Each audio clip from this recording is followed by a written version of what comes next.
हम सबके लिए एक बहुत बड़ा खुशी का दिन है कि आज एक हमारा एक बहुत पुरानी लंबी एक डिमांड थी हमारे लोगों की, और ख़ासकर जो हमारा घोडी बरमीन का एरिया है और रामनगर तक एरिया जाता है, उन सभी एरिया के लोगों की एक मुश्किलात भी थी और बहुत बड़ी पुरानी एक डिमांड भी हो चुकी थी। सलमे ब्रिज को लेके अक्सर आप सभी साथी बार बार उस मुद्दे को लोगों के माध्यम से उठाते थे।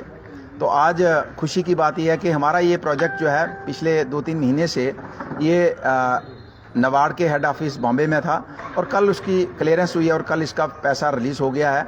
तो इसकी मैं बधाई देना चाहता हूं कि जो सलमे ब्रिज का मसला बहुत अरसे से चल रहा था, लोगों की डिमांड भी थी, शिकायत भी थी, और लोगों के साथ हमने पार्लियामेंट चुनाव के समय वादा किया था, अपने इलेक्शन में तो किया ही किया था, लेकिन वादा किया था कि हर हालत में ये ब्रिज बनेगा, ये पुल बनेगा। और आज उसकी कल सैंक्शन हुई है, पैसा रिलीज़ हुआ है। तो मैं तमाम घोडी बरमीन के एरिया के जितने लोग हैं, चूँकि हमारे दोनों डीडीसी राकेश बोधी जी हमारे डीडीसी घोडी से हैं और शबाज जी हमारे डीडीसी नरसू से हैं। तो नरसू में इनका एरिया जब पुल क्रॉस करते ही लडन के साथ ही इनका पंचायत पखला यकीन के पास आती है।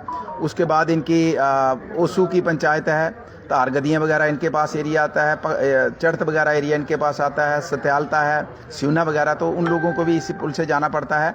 और उसके बाद अगला कोटलीवाला से आगे जो पंचायतें हैं, जिसमें थनुआ का एरिया भी पड़ता है, लेकिन वो ईस्ट में आ गया है। तो उसके बाद हमारी सुगलार पंचायत है, अत्रियाण पंचायत है, सत्यालता पंचायत है, नालाकोड़ा पंचायत है, बरमीन है, फिर उसके बाद हमारी लंगा है, उसके बाद हमारी लाड़ पंचायत है, उसके बाद हमारी मानी कसूरी है, उसके बाद हमारा गोडी की 4-5 पंचायतें हैं, और उसके बाद हमारे रामनगर का एरिया आता है। ये सारे लोगों की एक जो इनके सभी के लिए खुशखबरी है कि उनकी एक पुरानी डिमांड जो है मानी गई है। और इसमें मैं राकेश जी हमारे डीडीसी हैं, इनको भी मैं मुबारक देना चाहता हूँ शबाज जी को कि इन्होंने भी अपनी तरफ से अपनी काउंसिल में पूरे तरीके से जोर लगाया, और वहाँ के जितने भी हमारे पीआरआई हैं, बीडीसी हैं, हमारे सरपंचीज हैं, पंचीज हैं, आम जनमानस है, सभी लोगों ने एक संघर्ष किया है और सभी को इस संघर्ष का रिजल्ट मिला है। साथ ही साथ हम अपने यहाँ के जो हमारे सांसद और पीएमओ में मंत्री हैं, हमारे डॉक्टर जितेंद्र सिंह जी, उनका भी धन्यवाद करना चाहेंगे, उनको भी बधाई देना चाहेंगे। इसी तरीके से अगर हम इस समय अगर उपराज्यपाल मनोज सिन्हा जी का नाम ना लें तो गलत होगा। तो मनोज सिन्हा जी ने खासकर पर्सनल इंटरेस्ट लिया, क्योंकि उस समय इलेक्टेड गवर्नमेंट नहीं थी और 5 बार मनोज सिन्हा जी के पास स्पेशली इस मसले के लिए जाना पड़ा, तो उनका भी हम धन्यवाद करना चाहते हैं। इसी तरीके से गडकरी साहब यहाँ गोडी में आए थे, लेकिन गडकरी साहब के पास मैंने पहले भी क्लियर किया था कि हम गडकरी जी के पास हम दिल्ली में गए थे। तो जब उनको हमने पुल का मसला बताया तो उन्होंने कहा मेरे पास नबार्ड मेरे अंडर में नहीं है, और प्रधानमंत्री ग्रामीण सड़क योजना का महकमा जो है वो मेरे अंडर नहीं है, मेरे अंडर सिर्फ नेशनल हाईवे है और सीआरएफ का पैसा मेरे अंडर होता है। उसमें से अगर आपको कोई चाहिए तो मैं आपकी मदद कर सकता हूं, अदरवाइज़ ये नबार्ड वगैरह ये है। तो उस टाइम उन्होंने भी मनोज सिन्हा जी को फ़ोन किया था, तो उनका भी हम धन्यवाद करना चाहते हैं कि उन्होंने उनको कहा कि इसको प्रायोरिटी पे रखें। तो बहुत से प्रोजेक्ट गए थे, सैकड़ों प्रोजेक्ट गए थे, लेकिन बड़े लिमिटेड प्रोजेक्ट आए हैं। तो इसलिए मैं कहना चाहूँगा कि हमारी यहाँ डीसी मैडम है, उनका भी हम शुक्रिया करना चाहेंगे। उन्होंने अपने तरीके से इसको प्रोजेक्ट बार बार किया है, और खासकर मीडिया साथियों का, तो आपने भी टाइम टू टाइम लोगों की इस मांग को प्रॉपर तरीके से उजागर किया, बड़ा पॉजिटिव वे से उजागर किया, जिसमें प्रशासन के ऊपर दबाव पड़ा, हमारे जैसे प्रतिनिधियों के ऊपर दबाव पड़ा और सरकार के ऊपर दबाव पड़ा, जिसकी वजह से आज हमारा जो है ये पुल सैंक्शन हुआ है। इसकी लागत 24 करोड़ 27 लाख और 83 हज़ार रुपया इसके लिए सैंक्शन आया है।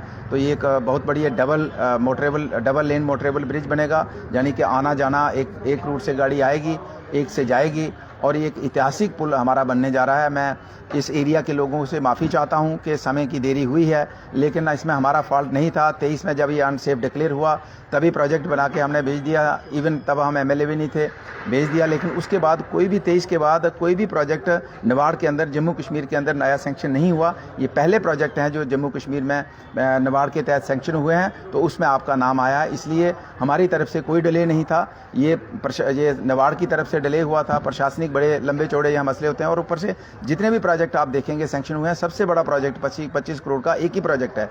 इतने बड़े प्रोजेक्ट को टेकअप करते नहीं है, लेकिन आज ये हमारा प्रोजेक्ट जो है टेकअप हुआ है, रिलीज़ हुई है। तो मैं माफ़ी चाहूँगा लोगों से कि आपको असुविधा हुई है और अभी भी 1-1.5 साल आपको असुविधा रहेगी, क्योंकि जब ये सैंक्शन हुआ इसका टेंडर होगा भी और उसके बाद भी इसमें बनने में 1-1.5 साल मिनिमम लगेगा। तो इसलिए असुविधा आपको रहेगी। मेरे ट्रांसपोर्टर्स भाई हैं, उनका बहुत सा नुकसान हुआ बेचारों की, कहीं कोई गाड़ियाँ ही बंद होगी, मेडोरें ही बेचने पड़ी उनको। लेकिन अब कुछ चीज़ें हमारे हाथ में नहीं है, लेकिन जो हमारे हाथ में था हम सभी साथियों ने मिलजुल के पूरी कोशिश की है और आज ये रिजल्ट लोगों को दिया है। तो मैं एक बार फिर से अपने चुने हुए प्रतिनिधियों का क्या उसी स्थान पर बनाया जाएगा, यहाँ इसको स्थानांतरित किया जाएगा? बिल्कुल उसी स्थान पे बनेगा। 10-20 फुट ऊपर नीचे हो सकता है, तो उसी स्थान पे बनेगा, ये चेंज